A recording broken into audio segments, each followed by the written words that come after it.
Good morning, everyone, and happy Tuesday. It is Julie here with your TipRanks pre-market morning update, where we're bringing you everything you need to know before the market opens. So let's get into it.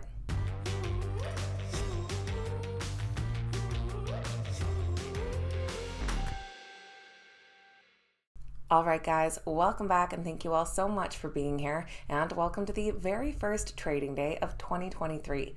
I hope you all had a wonderful, safe, and happy New Year's weekend. This morning we will be taking a look at exciting stock market news. Still not much on the earnings calendar this morning, but things will pick up later in the week here, and we'll see which stocks are the morning's biggest gainers and losers. Don't forget to follow the link in the description down below to download the TipRanks mobile app so you can access all your favorite research tools on the go. Now let's get right into this morning's exciting stock market news. We are starting the year off with U.S. stock futures in the green. Currently, Dow futures are up 0.36%, S&P 500 futures up 0.44%, and NASDAQ futures up 0.64%.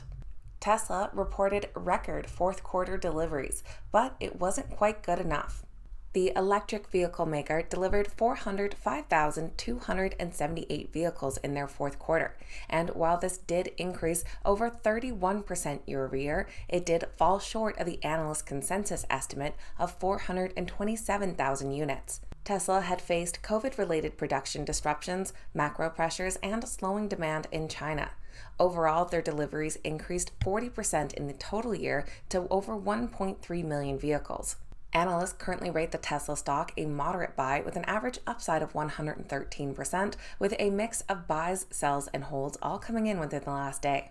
In further EV delivery news, we did have China's big companies with NIO, Li Auto, and XPeng all reporting solid numbers for last month.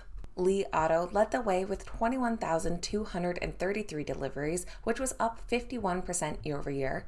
NIO also saw about a 51% increase year over year, delivering 15,815 vehicles.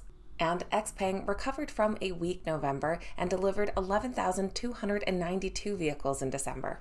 Shares of Apple are rising slightly this morning on reports that one of their iPhone manufacturing facilities is nearing 90% capacity. The manufacturing plant for Foxconn in China is now said to have roughly 200,000 workers. They are bouncing back in a rapid fashion after dealing with worker unrest last month as a result of COVID-19 restrictions placed on them by the Chinese government. Foxconn has ended the closed-loop system that had been in place and apologized for unpaid bonuses. The Apple stock is currently rated a strong buy with an average upside of 36%. Now, still not much happening this morning for earnings reports. In the after hours, we will hear from Smart Global Holdings, but that's about it. So we're going to move right along to the morning's biggest gainers and losers.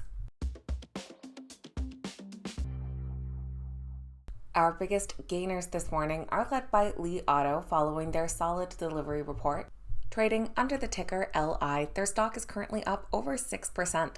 They're followed by Bruker under BRKR up 5.87% and Bilibili under BILI up 5.7%. And our biggest losers this morning are currently led by Korea Electric Power. I wasn't able to find any distinct news this morning. It seems they might be cooling off from previous gains. Trading under the ticker KEP, the stock is down 8.8%. They're followed by Petróleo Brasileiro under PBR down 6.34% and XP under the ticker XP down just over 6%. So that is going to be everything for Tuesday's pre-market morning update, getting you up to speed with what you need to know before that opening bell. If you made it to the end of today's video, don't forget to hit that thumbs up button and to say good morning in the comments. I always appreciate hearing from you guys. Thank you guys so much for watching. I hope we have a great 2023, and I'll see you back here next time.